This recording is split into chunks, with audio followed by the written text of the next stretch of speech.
বাংলাদেশ পৃথিবীর সবচেয়ে সভ্য ও ধনী দেশ। এখানে ভাইরাল হওয়া মানে অশিক্ষিত আর বেহুদা জনপ্রিয়তা, জ্ঞান, মেধা বা শ্রম নয়, এটাকেই সফলতা মনে করে মাথামোটারা।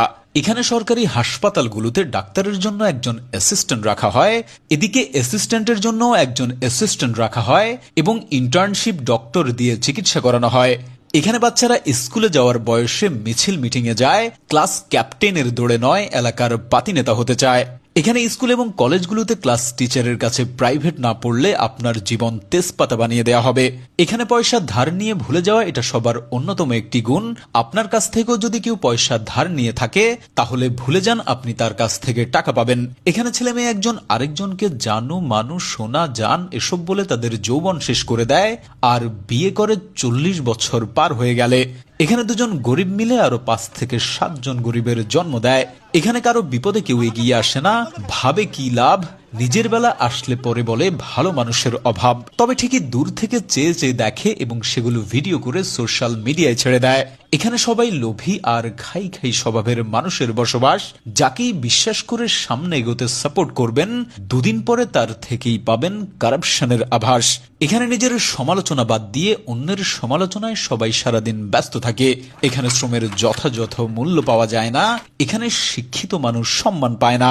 এখানে টাকা দিয়ে অসাধ্যকে সাধন করা যায় খুব সহজেই।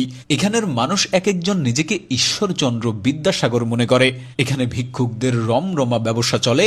এখানে সবাই বড় হতে চায়, কেউ মানুষ হতে চায় না। এখানে মানুষের কথায় নেই সহানুভূতির গন্ধ।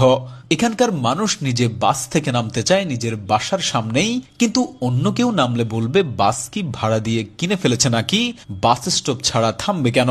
এখানকার মানুষ নিজেই ঠিকই নো পার্কিং প্লেসে বাইক, প্রাইভেট কার পার্ক করে রাখবে, কিন্তু অন্য কেউ করলেই বলতে থাকবে আহারে দেশের জনগণ রসাতলে চলে গেছে।